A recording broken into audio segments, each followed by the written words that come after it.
All right, ladies and gentlemen, here is what we got. Don't know for sure which one of these we're taking, but they're gonna be the 40 footer. I'm not gonna be able to show you step by step on how to secure this thing. We're just gonna do an overview after we secure it because we gotta get rolling.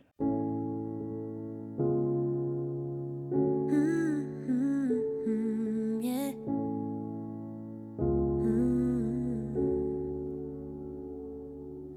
Boy, you were bad for me. But I don't care enough to make you my enemy. All right, here we go. We got it done. Took a little longer than I expected. I guess I'm still a little rusty, but it took about an hour and a half, an hour and 15. That's why I didn't want to do no tutorial on it because of the fact that we got to get rolling, man. We got to try to get these unloaded by tomorrow. So they close at 4, Jacksonville, Florida. We got to get rolling. Looks good. We got a light out. We're going to roll with it. Well, here we go. Here we are. We made it about 150 miles, man. I think we've driven maybe 160, maybe 180. But look at that. We got a B. Hey, you better watch it, bro. You better watch it. I'm gonna get you. So this load is actually pretty light. This is the 40 footer, right? The 53 footer, they're a little bit heavier. I think they're 7,400 tear weight. So it's like around 38. This one is 32.5, I believe, to be exact. 6,600, maybe a little bit more, maybe 32.9. So, but long awaited, man, long awaited. Let's do a rundown on how to properly secure this load. First is that whenever you get loads like this, right? This stack of chassis, a lot of times, a lot of your loaders, man, it depends on the brand, the name brand, or who is made by. They're all stacked differently in some ways, okay? There's slight differences the way they're stacked. There's not all the same because every manufacturer do them a little bit different. But the good thing is, like, what I've seen so far is they stack them up per manufacturer. So maybe they have a hard time trying to stack them up if they mix in different, you know what I mean, different name brand or whatever, right? But that's what I see is like, it feels like they stack them up based on like who is made by. The first thing I do when I approach these things is I take a look at it, right? The first thing is it stacked properly? Now you want to see it stacked pretty much even, right? I know it's not gonna be perfect. We could have actually been like, hey man, move that a couple inches down that way, okay? Because if you run into the wrong DOT, like a newbie DOT, they could probably possibly get you for that, you know? The odds are is very low, okay? But they could still get you for that, okay? Just a heads up. Uh, See, the back ones are actually quite good. It's quite straight. You see the tires? They're all pretty evenly, except for this part right here. It's just that top one. It's not even. It's just probably if they move that a couple inches that way, it'll be even all the way across. Okay, but it's a couple of inches. That's what she says, right? If this thing is not stacked properly, make sure you don't take it, okay? These things weigh quite a bit, man. Like, because your center of gravity is a little higher, and that's why you have to be very, very cautious, man. I caution you, if you're gonna take these kind of load and you've never done them before, the way I have it right now is that you wanna add 2 or 3 or even 4 more securement on there just until you get comfortable, okay? But okay, let's say they stack it properly and you're happy with the way it's stacked, okay? Now the next thing you want to check is your dunnages. You see, this dunnage right here, I wasn't particularly happy with it, but the dunnage back here actually made up for the rest of that. Okay, you see this dunnage right here? It's got it's got plenty of even. Let's see, has plenty of even touching on the surface all the way across. So I was happy with that. I said, okay, let's go with that. Okay. You could probably say that you could possibly snap that dunnage. You see the way it's hanging right there, that little piece? That's what I did not like about it. But this is just the one axle, okay? If they were both axles were hanging like that in that manner, I would not have taken it. But this back part, look at the dunnage on this back part, it's touching all the way down.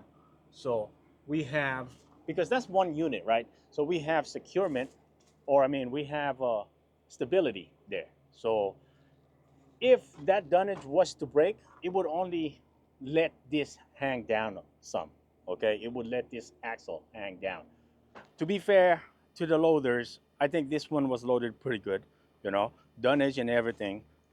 Even despite that, I don't think it's going anywhere. I think it's gonna hold because you know you got one whole unit, and that one whole unit is pretty much pressing back here in the back. Once you get enough pressure on that one, it's not gonna you're not gonna put any more pressure until the back one breaks. If the back one breaks, then that one is definitely gonna keep on giving. You know what I mean?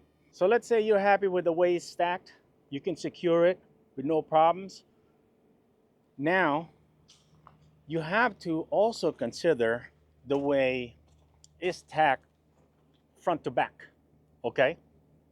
There was one stack that I rejected. I did not like the way it was stacked because that one top one was sticking too far out. This was not going to touch the chain. That was the key. That front to back, you want to make sure your X chain. This is what's holding this together right here. Is your X chain from forward movement and backward movement, and at the same time, it's pulling it this way, right? It's pulling it this way at an angle, so it's pressing the frames this way, same way this way. Therefore, you got that counter pressure going uh, in the X pattern. Okay. That's why chains are very important. And also make sure you get, me, I would suggest 3/8 chains. Don't go anything lower than 3/8. You can go higher, but I think you're gonna have a hard time trying to hang those freaking chains, you know what I mean? So I think these chains, they definitely have a lot less flex on them, and they hold a lot better. And if you notice the way I have the chain hooked on that frame, right? That's the very top frame. That's gonna be pressing down. That's the very top frame. That's gonna be pressing down. And we got it over here as well. So um, normally it depends. Like I said, like you gotta make sure you're not hitting, okay? You have to watch where your chain is gonna be and make sure you're not damaging the product. You know, I mean, yeah, a little scratch here and there, that's fine. You know, it's okay, but it's make sure you're not destroying it. I guess you could say that. You know. Now, when it comes to the front part, same thing applies. Okay, you gotta make sure you're all touching. Okay, that's touching, it's touching chain everywhere. Okay, this one is not touching, but that one is also being stopped by this frame. Okay, so that one ain't going anywhere. Even if we were to go on an emergency brake, is that these chains, X chains up front and X chains in the back, is gonna prevent that, all of that movement, man. These are, like I said, these are 3/8, right? The working load limit on this is 6,600, 6,600 on that, and my binders are 9,200 and 9,200, but this is the smallest one because it's a 3/8 chain. That's only 6,600. Okay. When it comes to the middle part of this, as long as you have those X chains in the front and in the back, you cannot go wrong in the middle part. Now, you might be wondering, what is this? Why is that one strap not all the way up to the top? That same goes with that. This is what they call a belly strap. Okay, so they don't have a clear guideline. They don't have they don't have a clear guidance or guideline on how a belly strap should work. But they do have one thing though. The FMCSA says that the second or the third layer has to be secured if it's more than 3 layers. Okay, so we got this basically your unit, right? This is your towing unit. So you have 1, 2, 3. So we're securing it on the third one because it's easier. If you secure it on the second one, you're probably gonna have a hard time trying to get that through.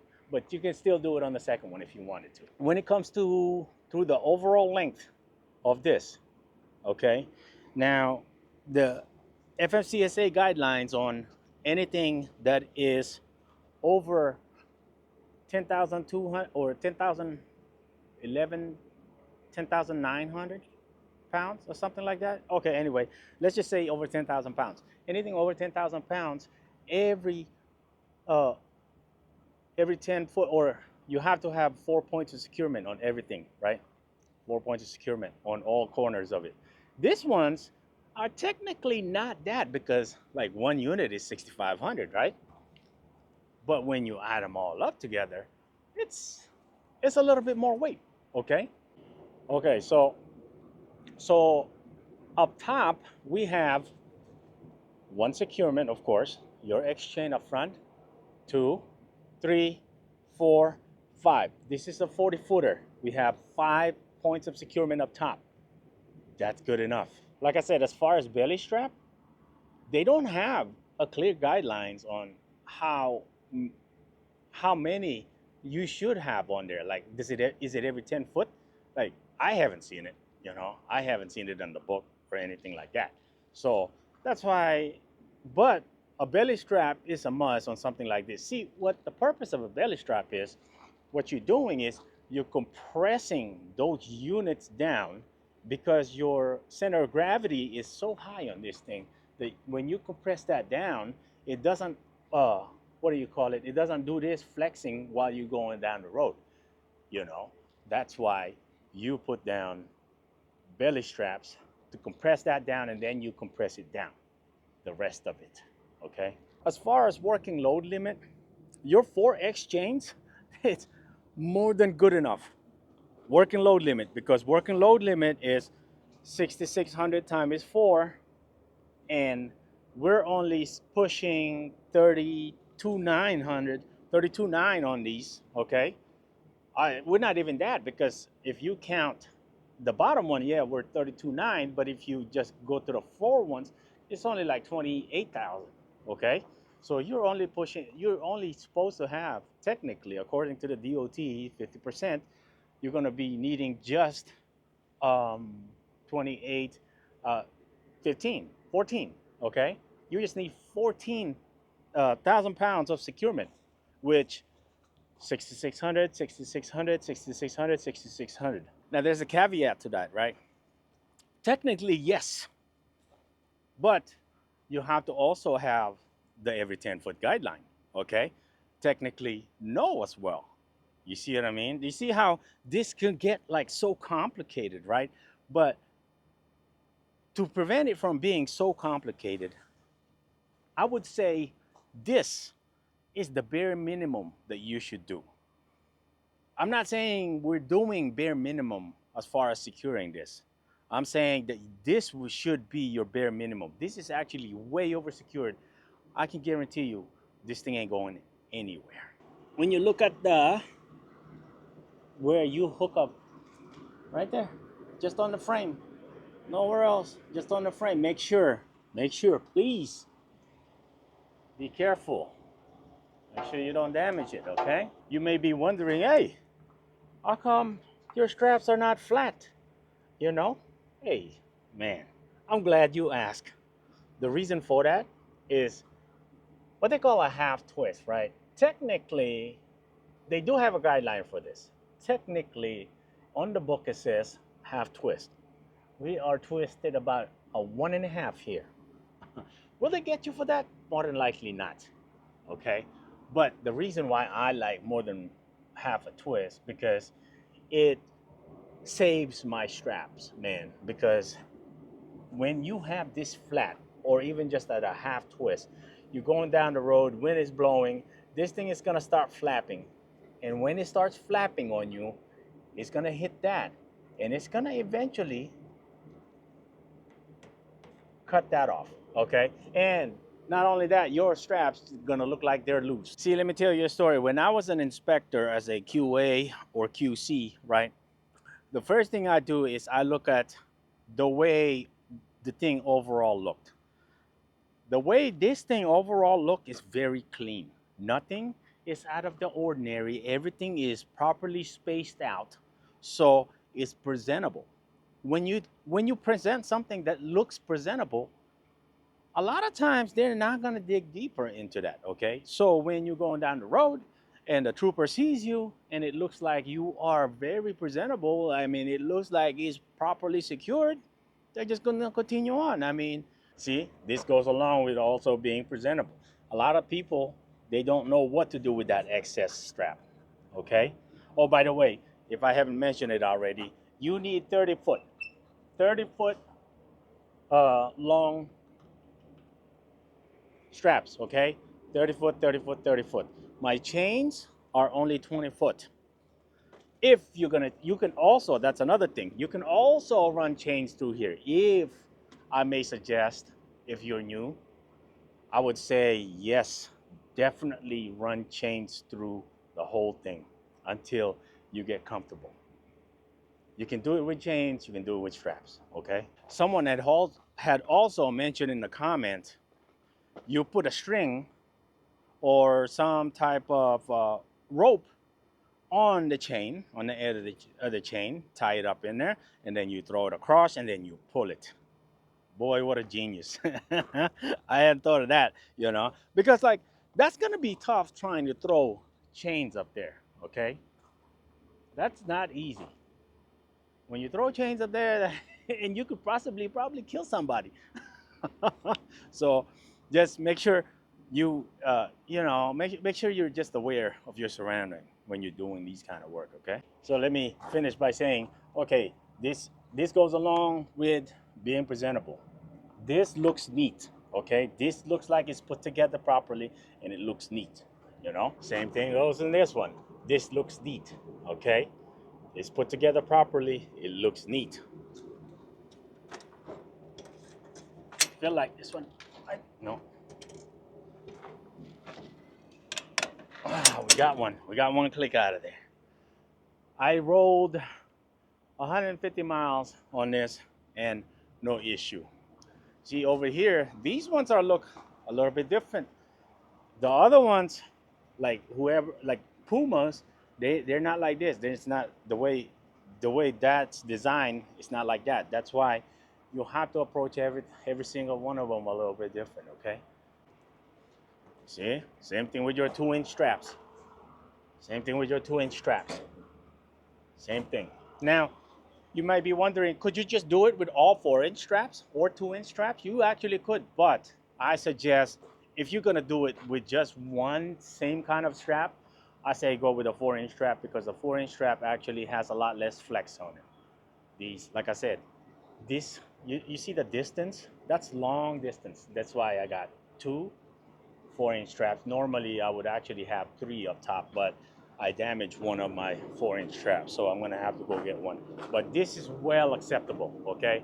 Also, like these, the mud flaps, I usually put those over. Technically, they're supposed to put, a lot of these guys, what they usually do is they put this strap around it like a rope. They put this against the tire and then they tie a rope around it through the rim. Okay, so we got all of that covered. Oh, also, you see how they got that one tied up? Okay. Make sure, remember how I was saying make sure you're presentable? Look at this. You always have to have a bungee cord, okay? Your excess chain, you want to pull it, and you want it to look presentable. Excess chain, you want to pull it, you want it to look presentable. You don't want that thing hanging right here and just swinging all over the place, okay? That's why get you a set of bungees, maybe like 10 of them, and so you can secure them this manner, okay? Also over here, Before they used to harp on it a lot. Whenever a chain is binding like that, is that you're supposed to put some kind of protection in between them. And this ones, they didn't put ropes on it, so you put a bungee on it to secure that on there. Okay, so it's not swinging while you're going down the road.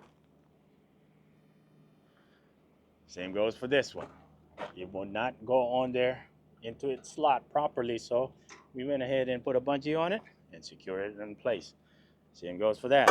Okay, put it put it where it belongs. Look at this. I just saw this actually. Take a look at that. We have lost our mud flap, and you know what happened? It was this son of a gun. See, every make is different. I do need to move my fifth wheel back to about right here. I could have probably saved that doggone mud flap. Now we're gonna need a doggone mud flap. But that's it. That's basically how you secure this thing. How you drive this thing is gotta be, you gotta be extra more careful. You gotta be a little bit more careful than driving your regular van with this thing.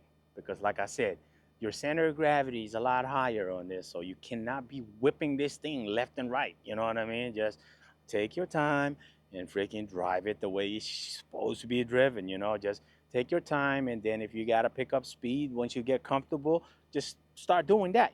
Just don't start going crazy right off, because like I said, every one of them behave a little bit different. It might be the dunnage. Maybe the dunnage is too weak underneath or whatever. You know what I mean? It's just it's all kinds of factors into it. It's just that, take it easy, drive it like you're supposed to anyway. Okay. Also, I know OSHA is looking for me. Because when I gotta go up there, man, listen, I'm not gonna carry around a ladder, okay? I'm not gonna carry around a ladder on my truck. So I go up there, I hold on to with one hand and then try to put the chain around with the other hand, okay? That's it. But that's the end of this video, man. We're taking this to Jacksonville. I felt like we're gonna have a better uh, chances in Jacksonville. That's why I went ahead and took the Jacksonville one, and instead of coming back to Houston. So this one is going to Jacksonville, and then hopefully tomorrow, hopefully we unload this tomorrow and be able to find something Thursday morning or the next day, whenever this vlog come out. We will see y'all in the next video.